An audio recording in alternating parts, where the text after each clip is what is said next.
एक बार की बात है, जब श्री कृष्ण और अर्जुन यात्रा के दौरान थे तो उनके बीच एक रोचक और गहरा संवाद हुआ।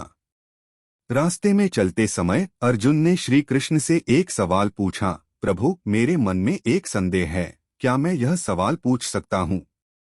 श्री कृष्ण ने उसकी जिज्ञासा को स्वागत किया और कहा, अर्जुन, तुम मुझसे कुछ भी पूछ सकते हो बिना किसी संकोच के।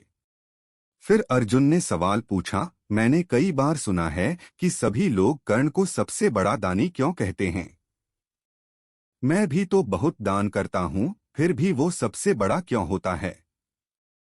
यह सुनकर श्री कृष्ण मुस्कुराए और बोले, अर्जुन, तुम्हारी यह जिज्ञासा अच्छी है और मैं तुम्हारे इस सवाल का उत्तर देने के लिए तैयार हूँ।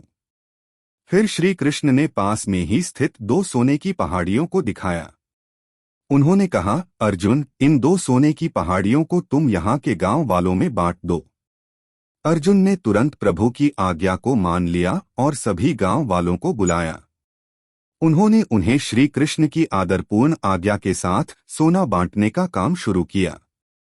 2 दिन और 2 रातों तक अर्जुन ने सोना बांटते रहे और इस काम में उनका आत्मसमर्पण और उनके दान का भाव दिखाई देने लगा। गांव वाले उन्हें जय जयकार करते और प्रशंसा करते थे। लेकिन इस दौरान अर्जुन के मन में अहंकार और घमंड का अंदाज आने लगा।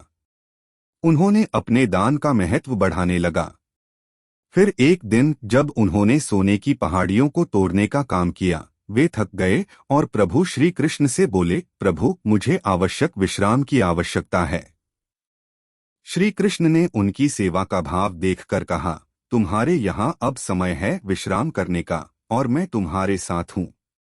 तब श्री कृष्ण ने कर्ण को बुलाया और कहा, कर्ण, इन सोने की पहाड़ियों का सोना गांव वालों में बांट दो। कर्ण ने उन सोने को गांव वालों के साथ साझा किया, लेकिन उन्होंने उनकी प्रशंसा नहीं चाही। उन्होंने यह सोचा कि प्रशंसा और संगति की आवश्यकता नहीं है और उन्होंने अपने दान को चुपचाप और बिना किसी दिखावे के किया। श्री कृष्ण ने यह उदाहरण द्वारा अर्जुन को समझाया कि दान का असली माहात्म्य उसके प्राप्ति के भाव में होता है, न कि संकेतित गर्व और अहंकार में।